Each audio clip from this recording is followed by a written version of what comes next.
Hello, and welcome to the Latin American History Podcast, Episode 20, Columbus's First Journey. Before getting started, I've got a couple of things to talk about. First of all, I hope you all had a good Christmas and New Year. I spent the holiday period over with my partner's family in rural Australia. It was an interesting experience. That partly explains the second thing I'd like to say. Basically, I want to apologise for disappearing for so long. I knew the podcast schedule would be disrupted over Christmas, but I'd hoped to get at least one more episode out beforehand. In the end though, real life took over, and I just had too much to do.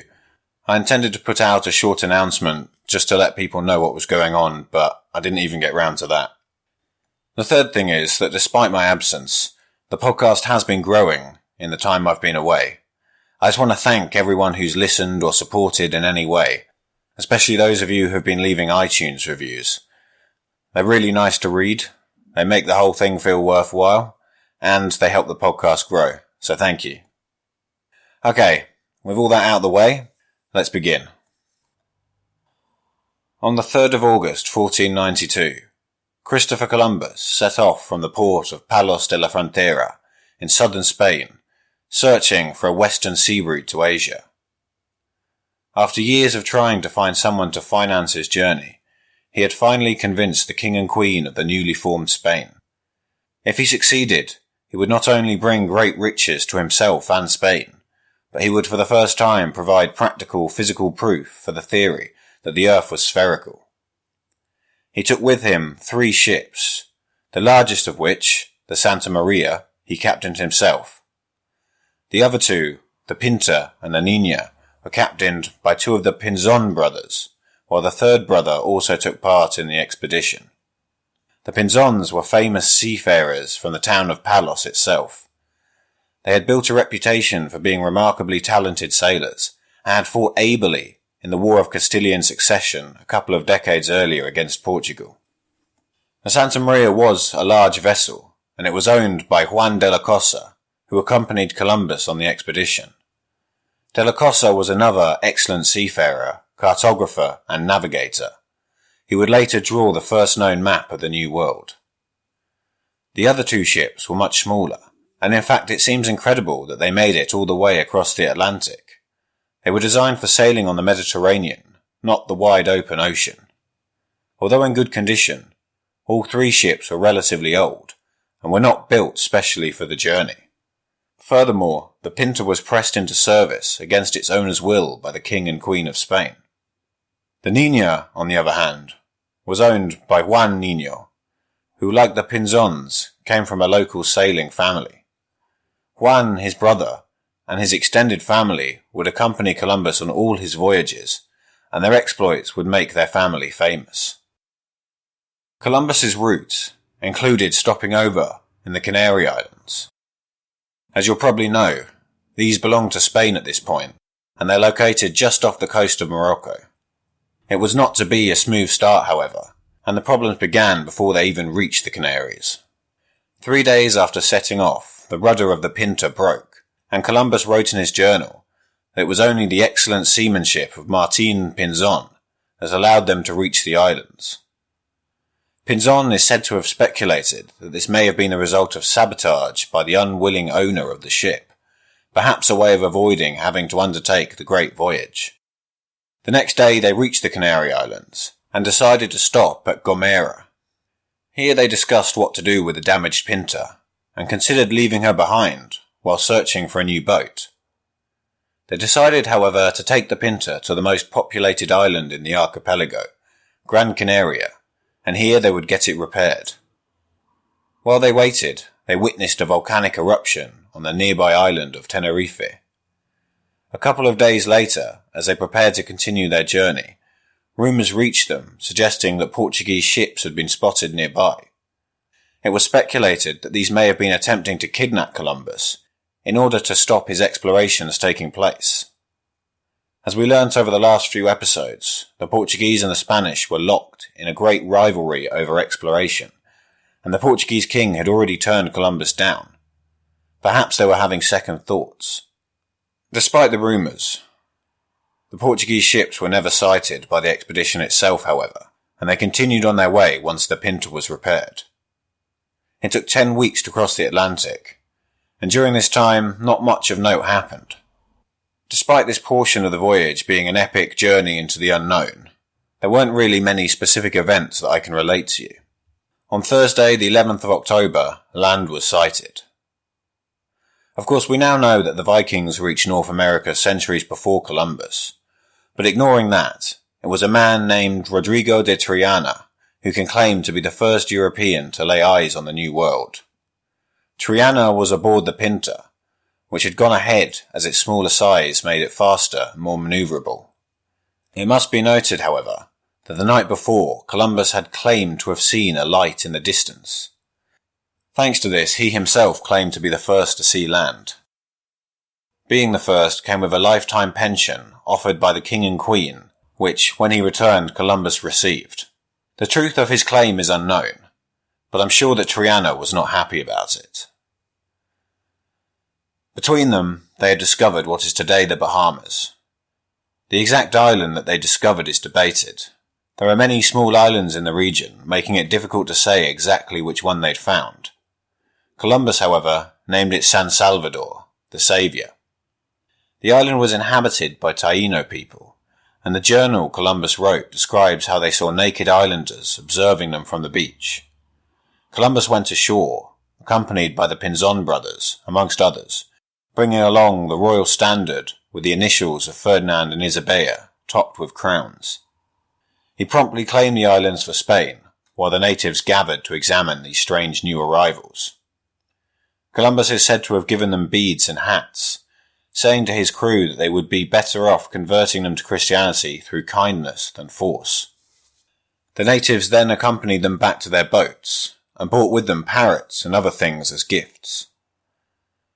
The promises of kindness and the exchanging of gifts did not stop Columbus from taking 6 of the locals with him as a gift to King Ferdinand. It seems unlikely that they had much choice in the matter. The Spanish also made it a priority to determine if there was any gold to be found in these new lands, and the natives told them that there were larger islands nearby where a king decorated himself with gold jewellery. Still believing that they'd reached Asia, Columbus decided to seek out these islands, thinking that one of them might be the island of Japan, described by Marco Polo as being full of gold and precious stones. They spent the next few days sailing around the islands of the Bahamas, claiming each one for Spain as they went. Along the way, some of the captured natives escaped. Despite this, Columbus ordered that all the locals they met were to be treated well, and they continued to trade with them. Eventually, they reached the place where the king with the gold was said to live, but after failing to find him, they gave up. They then sailed south, where they discovered the island of Cuba. Columbus describes the people here as being similar to those he'd previously encountered, speaking a similar language and having a similar culture. He does, however, say that these people were more advanced, living in larger villages and clothing themselves to a certain extent. Again, he was disappointed by the lack of gold in possession of the locals. Still believing that he was in Asia, Columbus sailed around the coast of Cuba, looking for the city of Cathay. After talking to his captured Tainos, he came to the conclusion that the local chief was at war with the Grand Khan, the Chinese emperor, and therefore he must be near. Of course, there was some sort of serious misunderstanding going on here. Cathay is an old name for China, so not a city, and he was of course nowhere near it. He was growing puzzled, however, that all the people he encountered seemed to live in small, simple societies. He was expecting to find great cities, organized states, and powerful rulers, as described by the previous adventurers in Asia, such as Marco Polo. He decided to send 2 Spaniards off into the interior, along with 2 of his captured natives, in order to track down the local ruler. He instructed them to return in 6 days. In the meantime, he continued to talk to the native Cubans, and to his excitement discovered what he thought was cinnamon, one of the expensive spices that they were searching for. After a few days, the Spaniards returned, having found no trace of gold or large cities. They did, however, report witnessing the locals with half-burnt herbs in their hands. It's thought that these were the first Europeans to encounter tobacco. Columbus proceeded to take some more locals prisoner and sailed off in search of an island the locals called Barbicare, which was the latest place believed to have gold. Again, however, he was soon disappointed. Now at this point, Martin Pinzon took the Pinta and split off from Columbus. He had a native aboard his ship who he believed could lead him to gold. This move was not sanctioned by Columbus, and he was angry that Pinzon had taken this step without permission. There was not much he could do about it, so Columbus continued east towards the island of Hispaniola, today's Haiti and the Dominican Republic. The natives he had aboard grew fearful at this. They said that the people of the island were cannibals, and that they were unable to communicate with them as they spoke another language. A few days later, they arrived in Haiti. Columbus describes a great harbour with beautiful mountains and large trees, which he used to make some repairs to the ship. He also discovered some sort of precious stones, and collected them to be brought back to Spain. It seems that this was only a small amount, however, not the vast riches he was looking for. After sailing a little further along the coast, they encountered the first natives of the island, but these ran away at the sight of the Spaniards. Not long after, they came upon what Columbus calls evidence of a large population, but all the houses they found were empty. Later they discovered an old man, and unable to run away, he was forced to interact with the strange foreigners. They gave him gifts and let him go, no doubt terrified by the experience. The same day they reached an empty village, and found a man's decapitated head. Showing some decent anthropological understanding, Columbus speculated that it must have belonged to an ancestor of the village's inhabitants. He thought it was probably kept in order to be venerated, as a form of ancestor worship. He then set out with a couple of men to try and find some locals who would be willing to talk to them, but they were unable to find any. Despite the elusiveness of the natives, Columbus was optimistic. He believed that the fertile and welcoming nature of the island, along with the size of the villages he'd come across, suggested that the population of the island was probably much larger and more advanced than those he'd encountered so far. He also saw extensive cultivation being practiced, another sign of civilization. He took this as a sign that he was getting closer to either Japan or China. When he made his way back to the boats, he suddenly found himself surrounded by a large group of natives. Finally, they wanted to talk. Their leader gave a speech, which Columbus took to be a welcome, but one of the locals they had taken from the previous islands warned them that they intended to attack the Spanish. In the end, the standoff was ended peacefully, and they exchanged some items with the natives. Despite this, subsequent encounters still ended with the local inhabitants fleeing at the sight of the Spanish. Columbus resorted to kidnapping a woman in order to show her that they meant no harm. They took her back to their ship and gave her gifts before letting her go. There is definitely something vaguely comical about forcibly taking someone against their will in order to try and make friends with them. Despite their benevolent intentions with this woman, Columbus does excitably note in his journals that she had a gold nose stud. The next day they discovered a village, which was said to have over 1,000 homes and 3,000 inhabitants. At last they were making some progress. Finally, Columbus had a meeting with a local king, and the king provided them with gold. He also explained that his people believed that the Spanish had come from the supernatural world, and that they were some kind of spirits. This in part explained their fear. Several more encounters followed, and the Spanish continued to trade with the locals. Columbus decided to create a rule that something must always be traded in return for gold. He had become concerned that the locals were, in his own words, so simple, and the Spanish so greedy, that his men were taking advantage of them by accepting gold with nothing in return. That said, his idea of fair trade was to exchange a bead or a piece of glass for gold. Now there are a few interesting things at play here if we want to determine the fairness of these trades. Columbus assumed that the locals were simple for freely handing over gold, and that the Spanish were taking advantage of them.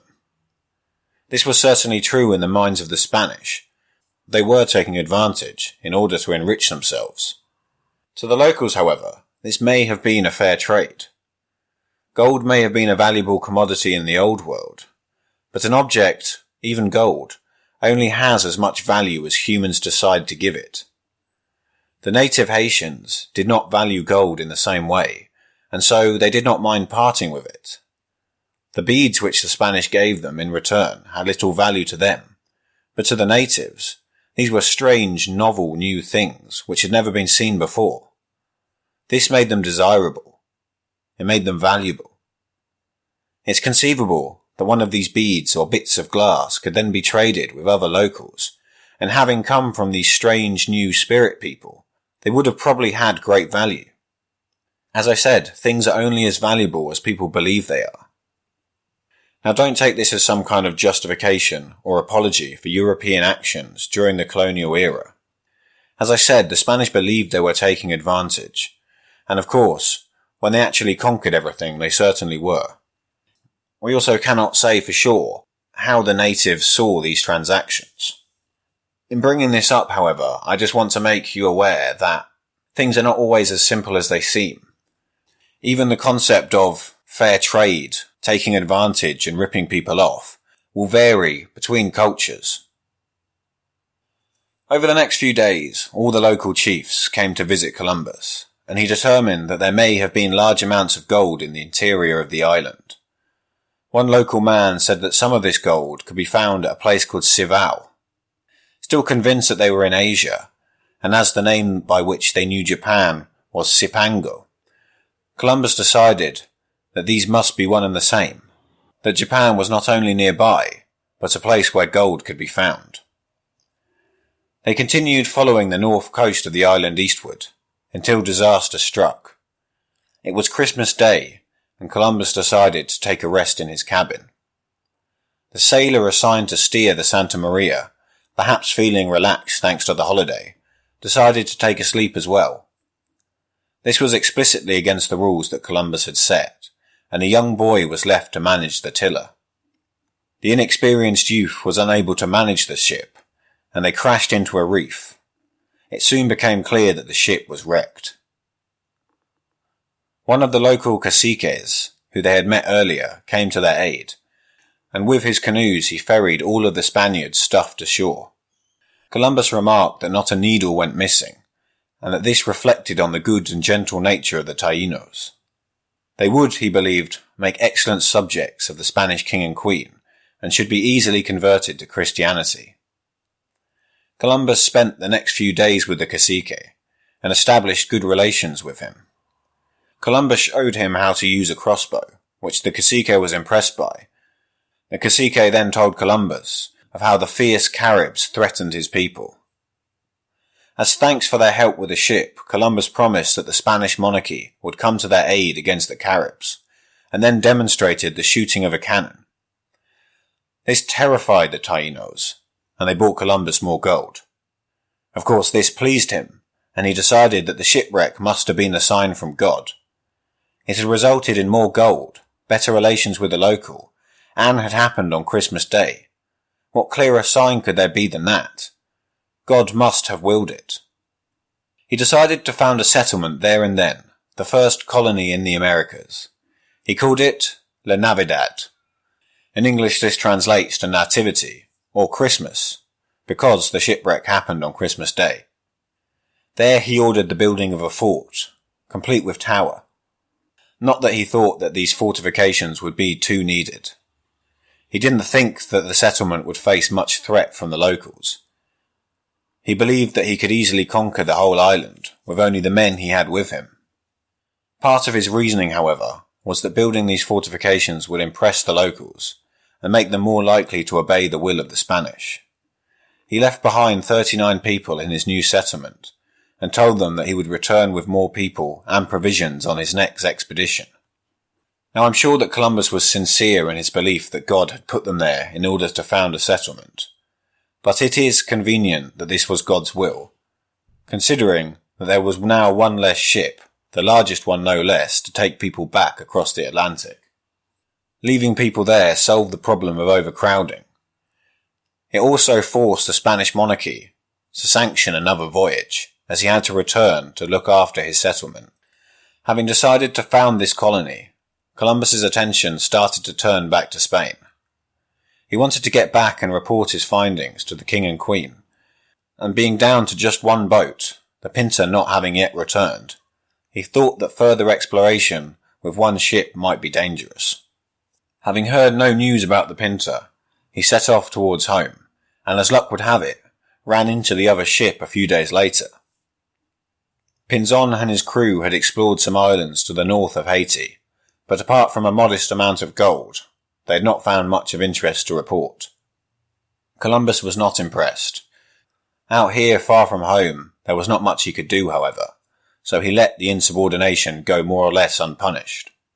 Perhaps the fact that there were 2 more Pinzons around tied his hands further. He determined to get back to Spain quickly, so that he could rid himself of what he calls this evil company. They stopped further down the coast and came across some locals dressed in a different way to those they'd previously met, and armed with bows and arrows.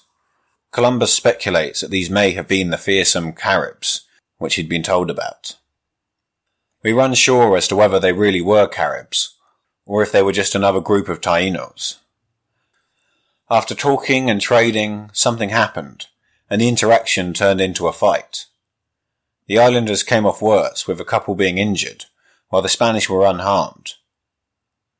After that, they continued east out onto the open sea on their way back to Spain. About halfway back, they ran into trouble, when a storm started.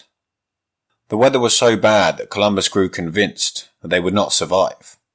The Pinta was again separated from Columbus on the Niña, this time owing to the storm, and not by choice. It would end up in Galicia, northern Spain, and coincidentally ended up reaching Palos de la Frontera the same day as Columbus. The Niña eventually came ashore at the Azores, a small collection of Portuguese islands in the middle of the Atlantic. After reaching land, there was much celebration and praying. The Portuguese governor of the island, however, had other ideas. He ordered the crew arrested, although not Columbus, believing them to be pirates. Columbus was outraged by this and attempted to have them released. The governor ignored him, and Columbus started to think that maybe war had broken out between Portugal and Spain while he was away. Having been cut off from news, this was not entirely inconceivable. After a couple of days, and for reasons not entirely clear, the governor relented and released Columbus's crew. They continued onwards, but as they first sighted Europe, another storm hit. They had reached Lisbon, the Portuguese capital, and thanks to the severity of the storm, they were forced to dock there. Now this was risky, as their experience in the Azores had proved. They had no idea how the Spanish king would receive them, as they were working for their rivals. Furthermore, he was now in possession of extremely sensitive information, that land could be reached across the Atlantic. Ferdinand and Isabella would not be best pleased if this knowledge reached their rival before them. Having no choice, however, thanks to the storm, he sent a letter to the Portuguese king, and despite being so close to home, he prepared to deal with this new, potentially serious problem. Would the Portuguese king let them go at all? After all, when they'd been in the Canaries, there had been rumours that he was trying to kidnap Columbus and prevent his expedition. Would he force Columbus to reveal all that he'd discovered, and then rush to take advantage of it before Columbus's official sponsors, the Spanish crown, could? Next time we'll see what happened in Lisbon, and explore Columbus's second voyage to the Americas. Until then, thanks for listening.